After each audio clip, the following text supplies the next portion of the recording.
Well, I wrote Chile Con Carne when I was in my 20s. I started writing it shortly after I graduated from theater school, and theater school, for me, as it is for everybody, was a very intense experience. And one of the things that I learned in theater school is that it would be very hard for me, a Latina woman, to get work as an actor. We're talking here the early 90s, I graduated 20 years ago from theater school. So I went through all the gamut of emotion around that, like rage, outrage, etc. And then I went, okay, well, I'm just going to start creating my own work.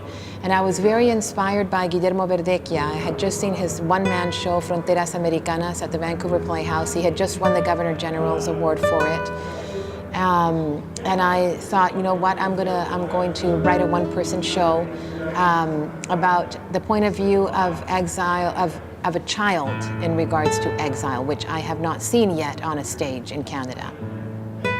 Our parents' generation had always spoken about how it had been easy for us, the children, that we had not suffered the way that they had suffered because we had just arrived in Canada, learned English, become completely assimilated to mainstream Canadian culture, and that it had been easy for us, not like it had been for them. Yeah. So I decided to kind of challenge that with this play.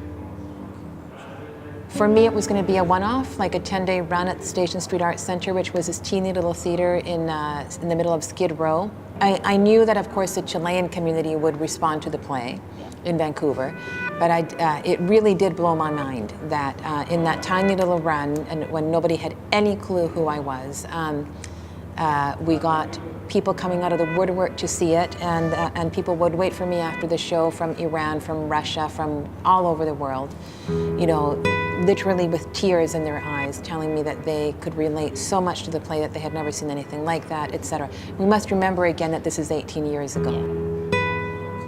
I mean, of course, she's based on myself. When I was 8 years old, when I actually wrote her, the people I had in mind were myself, my little brother. When he was 8 years old, I mean, I had a very, very, very strong image of him when he was 8 years old, just the way he spoke and the things that he did. And then I think it was also my sister. I have been asked the question of why the Chilean stories or why the Latino stories.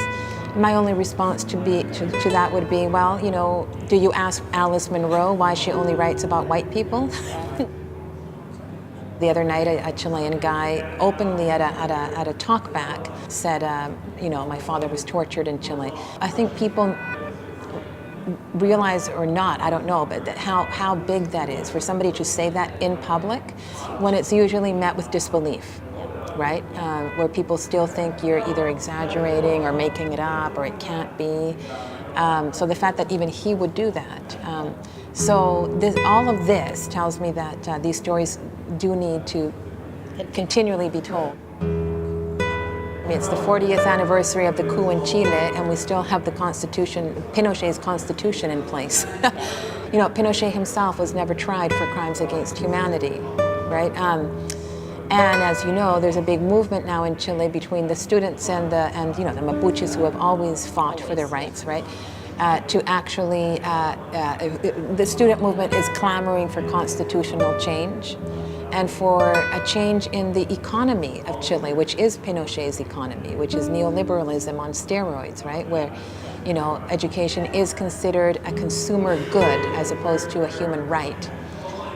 So I think that, unfortunately, all of these themes that are present in all of the plays, Chile Con Carne or Blue Box or The Refugee Hotel, continue to be very timely. And not only in Chile, also in Canada, you know, with the I Don't Know More movement, with the Occupy movement, with the student movement in Quebec. I think it's very timely.